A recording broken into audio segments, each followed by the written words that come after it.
Rádio Camélia está no ar 24 horas. Participem!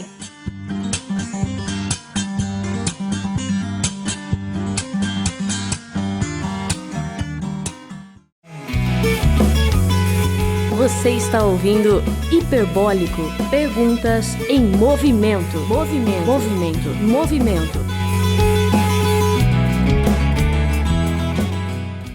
As boas-vindas aqui, né, ao pessoal do G-Cine, né, do grupo Jogo de Cena, né, e hoje temos a participação especial do Fernando Ximenes, né, que participa também do grupo, né, para fazer a interlocução junto com Alessandro e Douglas, num primeiro momento, na sessão de hoje, do filme Bacurau, né, e, é claro, como está na programação, Diálogo com Deus, o Diabo na Terra do Sol, né, do Glauber Rocha. Né. Então, evidentemente que o Bacurau será, digamos, objeto central, né, aqui da sessão de hoje, em especial, né. Boas-vindas ao, né, ao Luca, que foi convidado também pelo Alessandro, né, que vem do grupo, né, que o Alessandro coordena lá no Claretiano, né.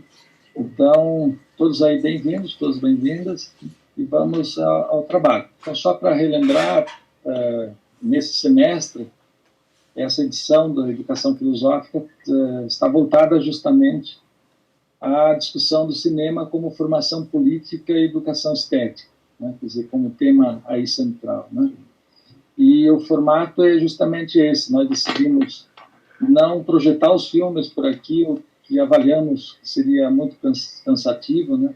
Fazemos aquela clássica, aquele clássico trabalho, né, do cineclube, né, da apresentação, depois a projeção, depois o debate.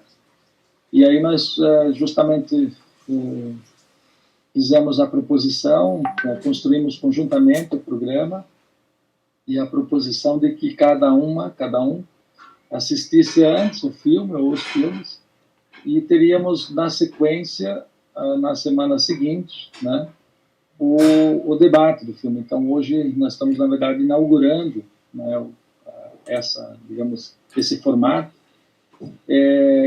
e imaginando que todos tenham visto o filme. Se eventualmente não for possível, né, evidentemente sempre o ideal sempre né, que a gente tenha visto o filme, até para aproveitar mais a discussão. Mas se isso às vezes ou por vezes não ocorre, é importante ver o filme logo na sequência, né. Então eu queria, né, já abrir os trabalhos. A ideia é que o convidado faça uma fala inicial, né, bem livre, bem à vontade, né, de em torno de 20 minutos, por aí, um pouco menos, um pouco mais, como achar assim, mais conveniente, né. E aí o Douglas e Alessandro, né, fazem também uma apreciação, também aí em torno de 5, 10 minutos cada um, para depois abrir para o debate, podendo fazer Douglas mesmo, Alessandro, podem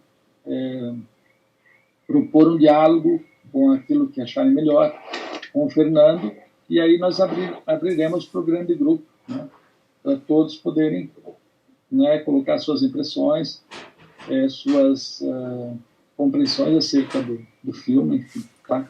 Então, podemos proceder assim, tudo bem? Posso, então? Pode ser. Posso apresentar, então, o Fernando? Isso, então eu vou abrir, passando para o Alessandro, né? O Alessandro, então, apresenta o Fernando, e o Fernando já dá a largada, né, aí no trabalho, beleza? Bom, então, boa tarde, né, a todos os presentes aí, aos membros do Unesef, né, aos membros do G-Cine, né, que vieram participar conosco, vão participar durante esse semestre. Então, sejam todos bem-vindos aí. Hoje nós teremos uma discussão, né, a partir do filme Bacurau. Havíamos sugerido também como filme complementar, né, para quem pudesse assistir, Deus e o Diabo na Terra do Sol, do Glauber Rocha. Né, podemos, durante a análise do filme e os comentários, também fazer talvez algumas interlocuções com o filme. Então, em primeiro lugar, eu gostaria de apresentar o nosso debatedor de hoje, né, o professor Fernando Gimenez. O professor Fernando Gimenez, ele possui graduação em administração pela Universidade Estadual de Londrina, é especialista, né, em cinema, possui mestrado em administração pela USP e possui o seu doutorado pela Universidade de Manchester, na Inglaterra. O professor Fernando Gimenez já foi professor da Universidade Estadual de Maringá, professor da PUC-PR, professor do Centro Universitário Positivo, e hoje, atualmente, é professor do setor de Ciências Sociais Aplicadas da Universidade Federal do Paraná. O professor Fernando Gimenez também é editor da Revista Livre de Cinema, a Relice, né, uma revista com publicações voltadas ao estudo do cinema, e mantém, né, a sua filiação aí ao GCine, né, que é o grupo de estudos aí sobre cinema e educação do UNESEF, aqui da Universidade Federal do Paraná, tendo uma atuação bastante presente, né, junto ao Cineclube Jogo de Cena, né, que iniciou seus trabalhos aí a partir do ano de 2017. Então, professor Fernando Gimenez, seja bem-vindo.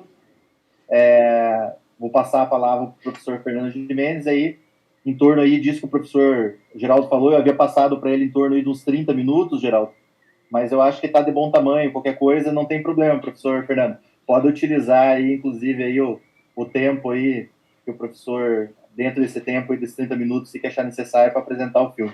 Tá ok?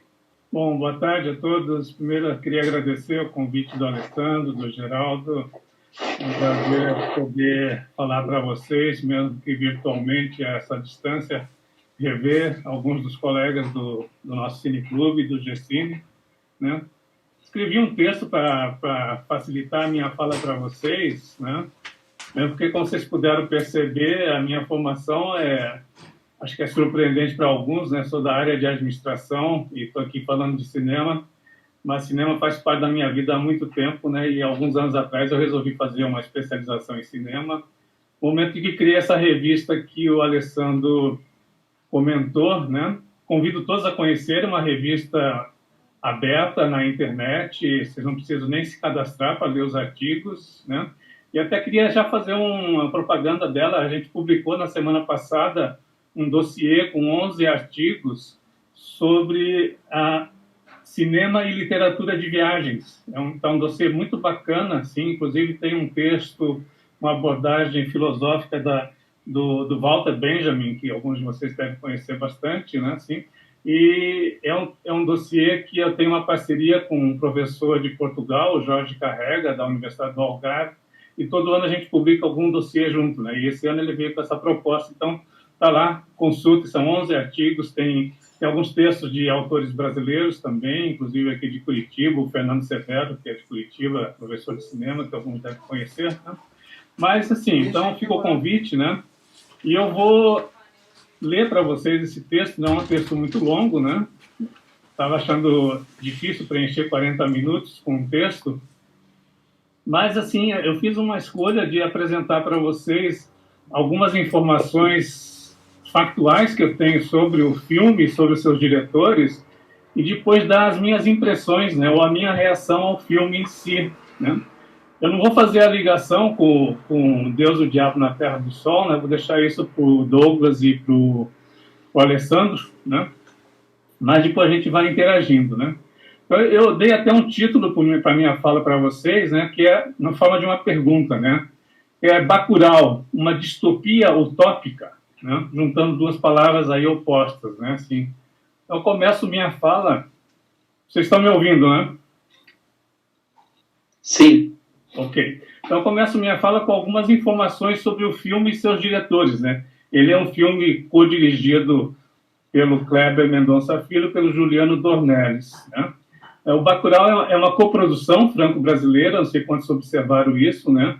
Ele terminou sua produção em 2018, estreou o ano passado em Brasil, e ele conseguiu superar uma marca de espectadores nas salas de cinema brasileiro bem surpreendente. Ele foi visto por mais de 700 mil pessoas só nos cinemas brasileiros, né?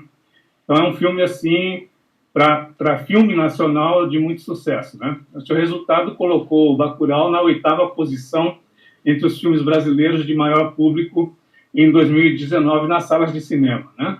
Por falar em cinema, né? Não sei se vocês estão com a mesma saudade que eu estou de ver filmes em sala de cinema, né? Assim, esse negócio de ver filme em tela pequena é muito chato, né?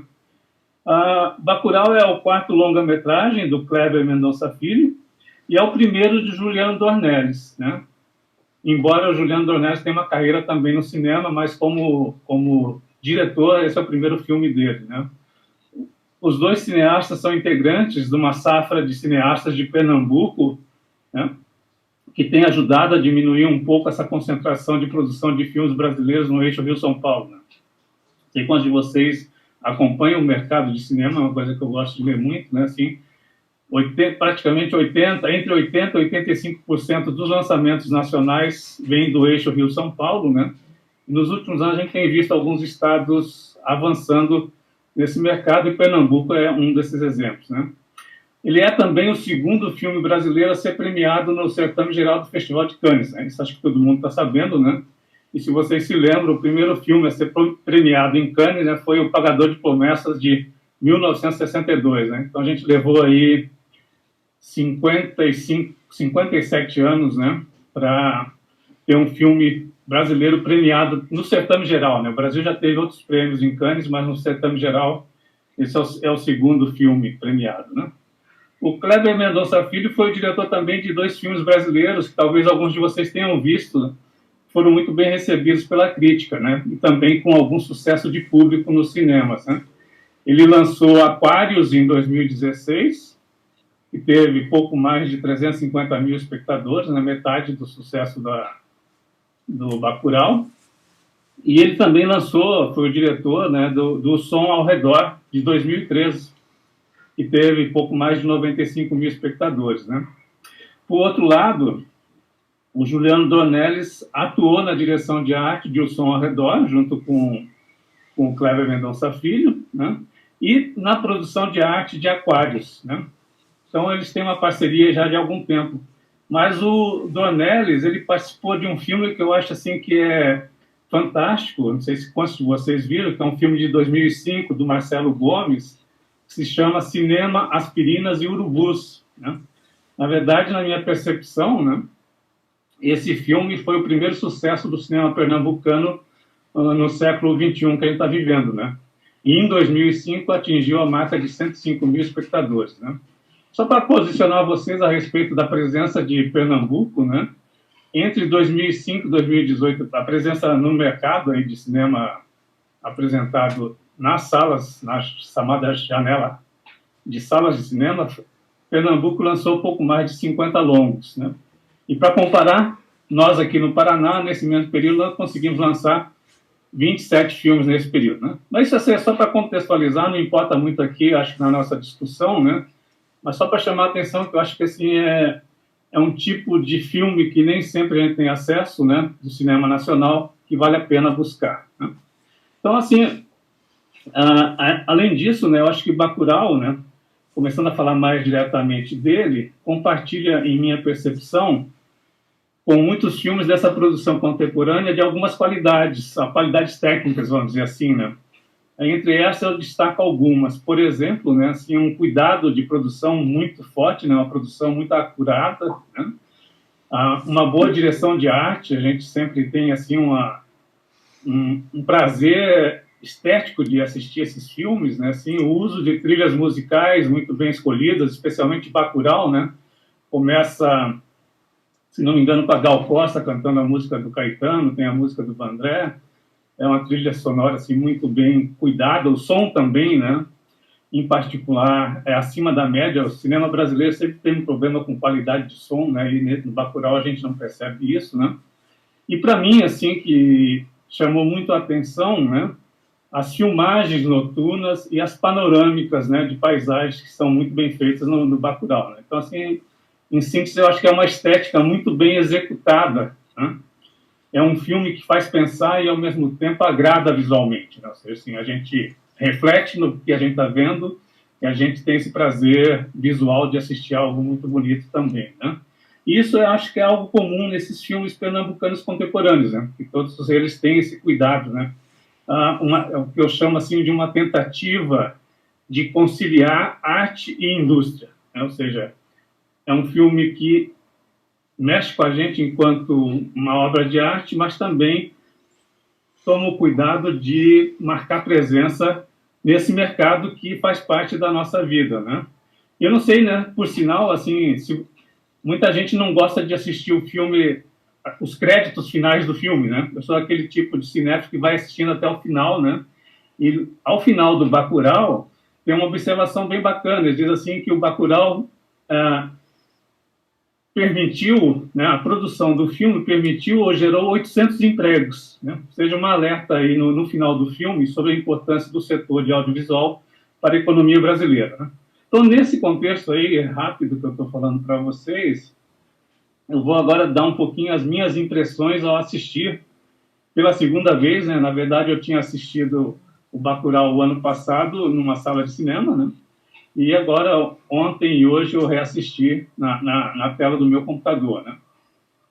E dando as minhas impressões, eu estou sem nenhum medo de dar um spoiler aqui. Eu estou partindo do pressuposto que todos tenham assistido ao filme, né? Então, se alguém não assistiu, me desculpem, mas as minhas impressões têm que falar um pouco de coisas importantes do filme que se referem às cenas dele, né? Então, imediatamente, quando eu estava reassistindo o filme, me veio à lembrança uma questão, né, que me ocorreu quando eu assisti primeiramente uma sala de cinema no ano passado, né? Na verdade, foi até, se não me falha a memória, no Cine Passeio, né? A questão que me surgiu naquela época foi a seguinte, né, que é o título que eu dei para esse texto. Poderia eu usar um oxímoro para classificar Bacurau? Seria Bacurau uma distopia utópica, né? Ou seja, seria Bacurau essa junção de opostos, né? Uma tese e uma antítese que vão resultar, né, em um sentimento desconfortável de esperança, uma esperança meio amarga que a música do Geraldo Vandré acentua ao final do filme, né? Foi esse sentimento, foi essa impressão forte que eu carreguei quando assisti pela primeira vez o filme e que continuou presente em mim nessa segunda visão que eu tive dele, né? E passei um pouquinho, né? Então, ao mesmo tempo, então, que eu tive essa sensação, né, ao mesmo tempo em que Bacurau se parece com uma distopia, ele se inicia como uma ficção científica, né?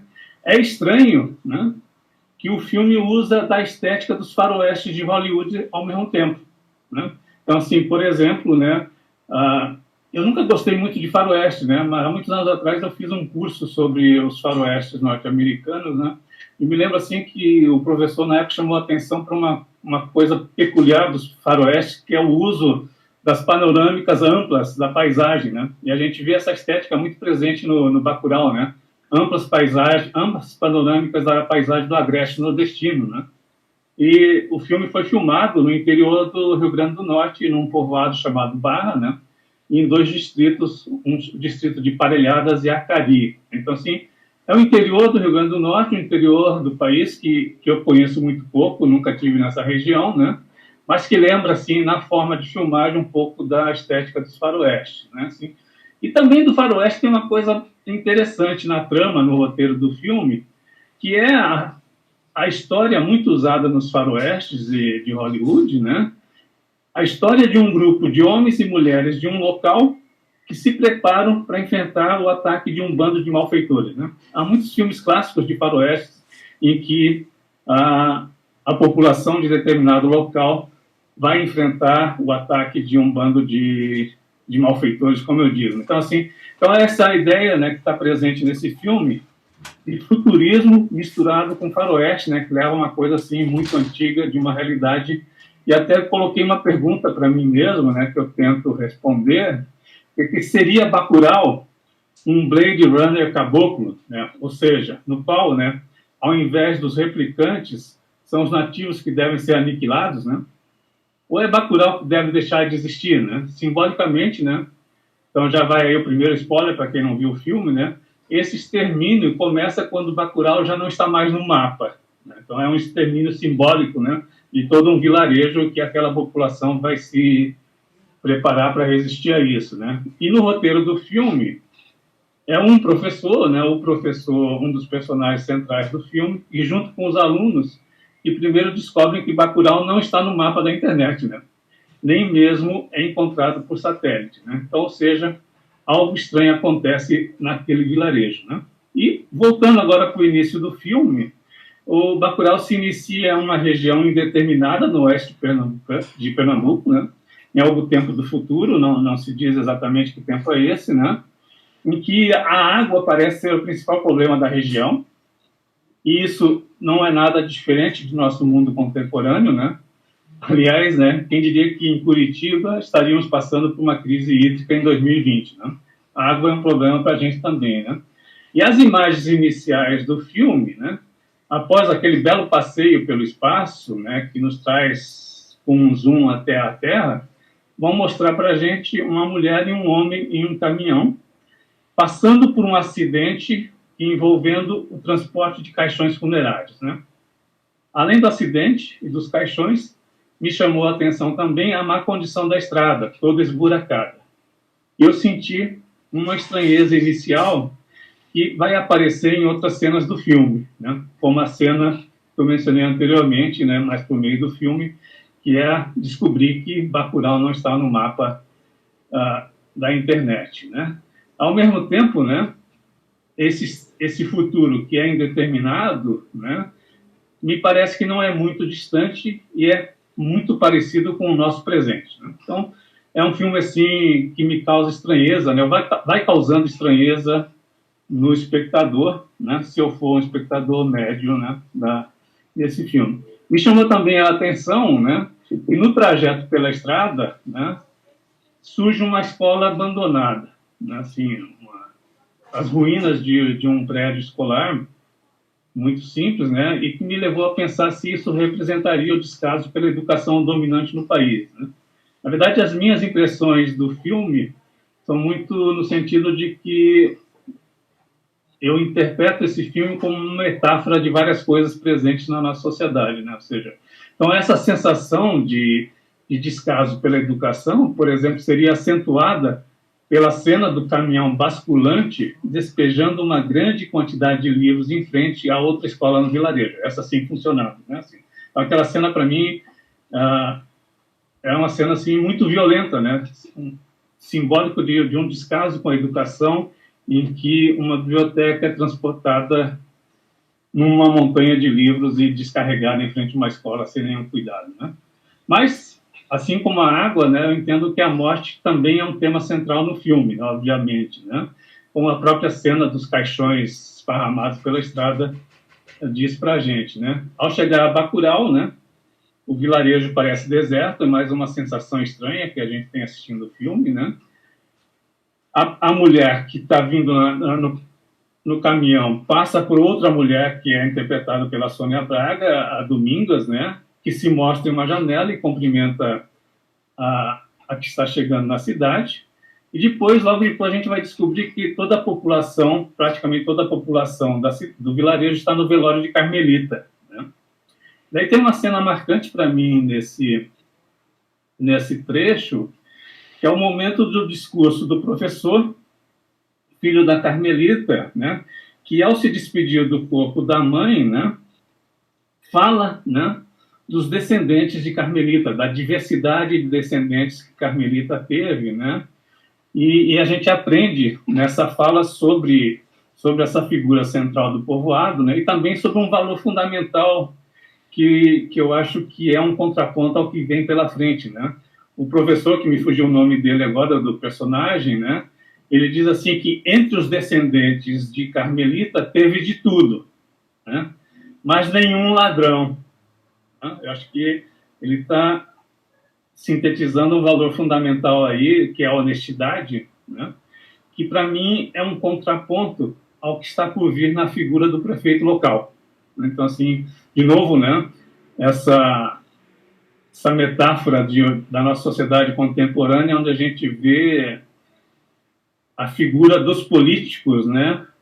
Causando muito mal a essa ideia central da nossa vida comum, que é a política, né? Em que há quase que um desacreditar da figura do político como alguém honesto, né? Então, o vilarejo se faz deserto novamente quando a visita do prefeito se anuncia, né, em campanha para a reeleição, né? E o prefeito vem acompanhado assim daquelas coisas que dão a imagem de um político populista, né, como a gente conhece muito nesse nosso país, né? Ele se aproxima com mantimentos e depois a gente vai descobrir que estão vencidos, remédios que não poderiam ser livremente distribuídos, os livros que foram derramados em frente à biblioteca e, de novo, caixões funerários, né? Então, são os donativos para a população que só reaparece quando esse prefeito, né, que está em campanha de reeleição, está de partida, né? Mas, em um determinado momento do filme, surge um disco voador, né? E, na verdade, a gente vai descobrir mais à frente, né, que é um drone disfarçado, é instrumento de forasteiros, né? Os forasteiros que são os malfeitores que a população vai ter que enfrentar mais à frente no decorrer da história, né? Mas que tem uma cena assim, para mim é muito chocante e ao mesmo tempo muito simbólica, que são os que se julgam os únicos brancos, né? É uma cena em que eles estão interagindo com dois brasileiros que os auxiliam, né? E os brasileiros se dizem brancos, né? Se dizem diferentes da população do local, e os forasteiros dizem que os brasileiros não são brancos, né? Então, essa é muito simbólica, essa cena, né? E os forasteiros estão naquela região disputando um jogo sobre quem mata mais seres humanos, né? A primeira matança ocorreu em um sítio afastado do vilarejo, como vocês viram. Quando descoberta, né, depois é pedida a ajuda de Lunga, que vai ser um dos personagens centrais também desse filme, né? Um filme que tem, assim, não tem um único herói, né? Fugindo um pouco à tradição do cinema, sempre tem um herói, um personagem principal, mas enxergo vários personagens centrais aí, o Lunga, o Pacote, o professor, né? O personagem que mata os primeiros forasteiros, que eu esqueci o nome dele, né? O Lunga representa para mim um cangaceiro contemporâneo, né? E talvez é a ligação com os filmes de Glauber Rocha, né? Que vai ajudar a cidade a se preparar e resistir, né? E pela terceira vez nessa preparação, né, a população vai deixar o vilarejo com ar deserto enquanto os forasteiros se aproximam, né? Assim, essa é uma cena que se repete, né? 3 vezes no filme a gente vê o vilarejo deserto, né? Aparentemente deserto, né? Então a população, como vocês viram, né, liderada por Lunga, quem não viu vai ficar sabendo agora, a população liderada por Lunga vence os forasteiros, o prefeito reaparece, descobre-se sua ligação com os forasteiros e o filme se encerra com o prefeito sendo punido e o líder dos forasteiros sendo enterrado vivo. Isso dá a entender, né, que além da questão da água, a questão da morte, né, há uma terceira dimensão que é muito forte, é uma marca forte do Bacurau, que é a violência, né, que eu acho que é a questão que foi mais explorada pelas críticas que eu li que falaram desse filme, né? Seja a violência explicitada por tiros de sangue manchando roupas, né, por cabeças explodindo, por membros dos humanos dilacerados, né? Ou seja, a violência mais sutil, né, como aparece numa cena do prefeito levando uma jovem moradora de Bacurau para uma viagem, onde fica implícito um abuso sexual, né, apesar de dos protestos e ameaças dos moradores, né?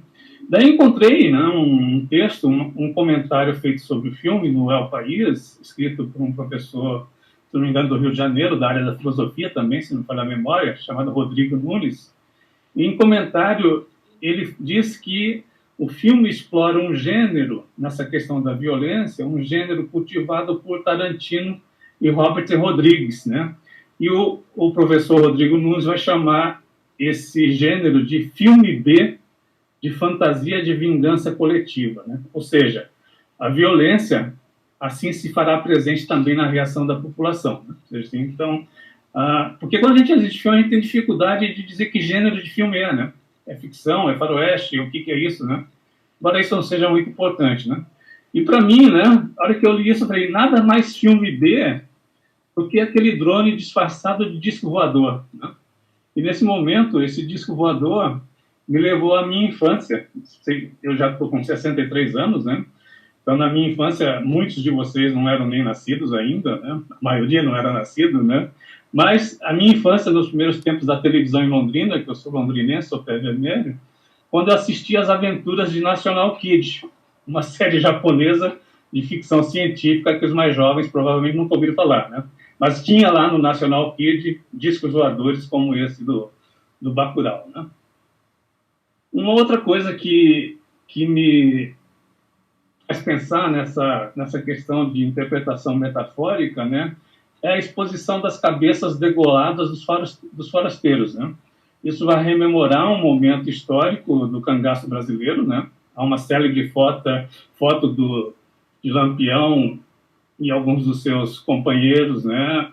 Da mesma forma, relembra esse conflito, né, entre autoridades e marginais rebeldes da história dos cangaceiros, né? E, ao mesmo tempo, me fez pensar, né, na oposição que a gente vê hoje muito forte entre milícia e governo no Brasil, né? Especialmente em alguns estados. Então, essa resistência local, né, a qualquer poder, né? E essas representações daí me sugerem, estou me aproximando do final, né? Parece que eu vou usar mais tempo do que eu imaginei que eu usaria. Talvez o filme pudesse ser metaforicamente visto como um retrato sintético da sociedade brasileira contemporânea, né? Por exemplo, a oposição entre um sul e sudeste opulento e um norte e nordeste miserável, né? A subserviência de uma classe dominante a interesses externos, ao mesmo tempo em que se beneficia de arranjos comerciais que acentuam a desigualdade. Ainda, né, uma tensão entre o saber científico e o saber popular, né, que são representados por Domingas e Carmelita, né? E essas duas personagens juntas, para mim, exercem um papel relevante, né, no enfrentamento da ameaça que vem de fora, né? Ou seja, assim, acho que há um simbolismo muito forte aí na junção desses saberes, né? Por fim, né, essa interpretação que eu faço do filme, eu fiz antes de ler o texto do Rodrigo Nunes, mas que me foi uma coincidência interessante. Acho que ela ressoa esse texto porque o Rodrigo, no final do seu texto, diz assim, ó: a violência que o filme vinga, né, passada, presente e futura, é aquela que existe nas fronteiras do capitalismo e do Estado. Estou citando ele, né, entre aspas. É a violência a que estão expostos aqueles que, sem nunca serem incluídos por completo nem nos serviços públicos, nem no mercado, podem a qualquer momento se tornar objetos do poder político ou do interesse econômico. É a violência que ronda os involuntários da pátria, na expressão certeira de Eduardo Viveiros de Castro: indígenas acossados pela fronteira extrativa, camponeses cercados por poceiros e jagunços, favelados, ameaçados pela especulação imobiliária, pela polícia, pela milícia. É a violência através da qual o sistema capitalista se expande e se defende. Aquela que se manifesta na busca por mão de obra e naturezas baratas, nos processos de acumulação primitiva e na gestão das populações excedentes. Ou seja, né, esta violência não é uma metáfora, ela está acontecendo nesse exato momento em alguma terra indígena, periferia ou fronteira, e de um ponto mais central das redes que delas se alimentam, nós não vemos ou preferimos não ver, né? Fecha aspas, assim. É um trecho muito forte, né? De igual maneira, né, eu achei também um texto publicado numa revista chamada Praxis, de 3 autores, Alexandre Palma, Monique Ribeiro de Assis e Murilo Mariano Vilaça, que se inspiraram no filme para refletir sobre nossos problemas socioeconômicos, políticos e culturais, né? E nesse texto, os autores vão falar, né, sobre retirada de direitos, violência, enfraquecimento do sistema público de saúde, agressão ao meio ambiente, entre outros, né?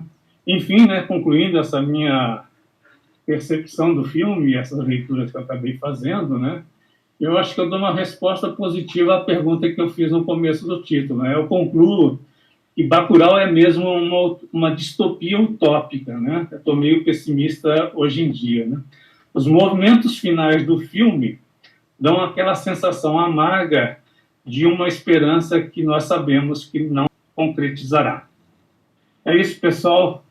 Espero que tenha sido razoável para vocês, mas essa minha reação a esse filme que eu vi 2 vezes, e acho que tem muita coisa para a gente conversar sobre ele, né? Então, estou aí à disposição de vocês.